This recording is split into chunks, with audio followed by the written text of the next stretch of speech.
हम सब चाहते हैं कि हमें सांस लेने के लिए साफ हवा मिले, है ना? पर सवाल ये है कि हवा साफ होगी कैसे? देखिए, इसके लिए सबसे पहले ये समझना जरूरी है कि हवा में आखिर है क्या और वो गंदगी आ कहाँ से रही है।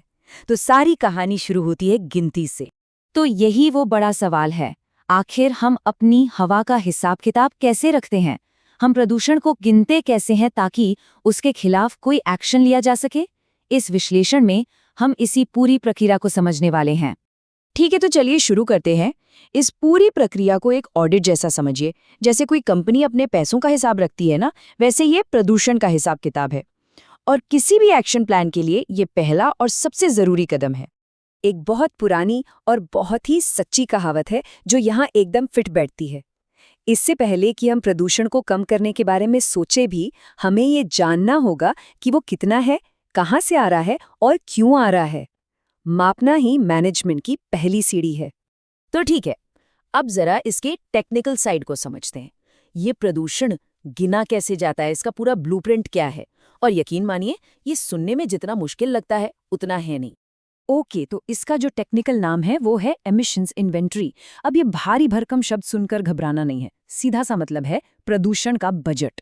ये एक डिटेल्ड लिस्ट होती है जो बताती है कि किसी खास इलाके में एक तय समय के अंदर कितना प्रदूषण कहाँ से निकल रहा है। और ये रहा वो सिंपल सा फॉर्मूला जिसके इर्द गिर्द ये पूरी कहानी घूमती है। किसी भी तरह का उत्सर्जन पता करने के लिए हम एक्टिविटी डेटा को एमिशन फैक्टर से गुणा कर देते हैं। चलिए इन दोनों हिस्सों को थोड़ा और समझते हैं। तो इस फॉर्मूले का जो दूसरा हिस्सा है एमिशन फैक्टर या शॉर्ट में ईएफ, उसे ऐसे समझिए कि ये प्रदूषण की कीमत है। मतलब ये हमें बताता है कि किसी भी काम को करने की वजह से कितना प्रदूषण पैदा होता है। जैसे कि 1 किलोमीटर गाड़ी चलाने से कितने ग्राम प्रदूषण निकला। पर सवाल ये है कि इतनी मेहनत की क्यों जाती है?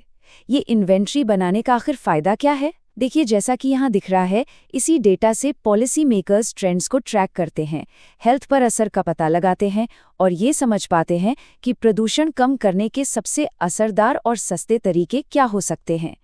चलिए अब आगे बढ़ते हैं।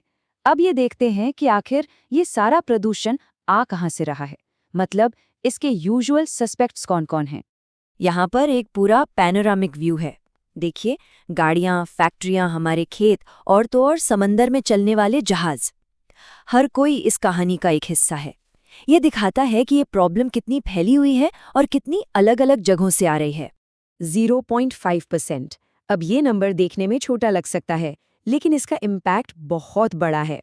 ये असल में इंटरनेशनल मैरिटाइम ऑर्गेनाइजेशन यानी आईएमओ का 2020 का सल्फर कैप है, जो शिपिंग फ्यूल के लिए तय किया गया था। ये एक परफेक्ट एग्जाम्पल है कि कैसे इन्वेंट्री का डेटा असल दुनिया में नियम कानून बनवाता है, जिससे हमारे समुद्रों और बंदरगाहों के पास की हवा साफ होती है। ओके, अब थ्योरी बहुत हो गई। चलिए एक रियल वर्ल्ड केस स्टडी देखते हैं। एक ऐसा सोर्स जिससे हम सब वाकिफ हैं, हमारी सड़कें यानी रोड ट्रांसपोर्ट। अब सड़कों से होने वाले प्रदूषण को गिनने के दो मेन तरीके हैं, एक है बॉटम अप और दूसरा टॉप डाउन। इसे ऐसे समझिए कि एक तरीका माइक्रोस्कोप से देखने जैसा है, बहुत डिटेल में, हर तरह की गाड़ी का अलग अलग हिसाब, और दूसरा तरीका सैटेलाइट से देखने जैसा है, जिसमें पूरे देश में कितना फ्यूल बिका उससे एक बड़ा अंदाजा लगाया जाता है। दोनों के अपने अपने फायदे हैं।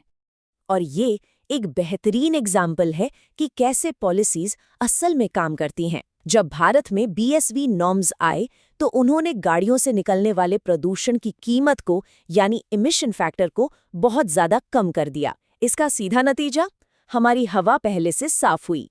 चलिए अब एक और केस फाइल देखते हैं, एक ऐसा सोर्स जिसके बारे में शायद हम उतना नहीं सोचते, लेकिन जिसका असर बहुत बड़ा है, हमारे खेत यानी एग्रीकल्चर।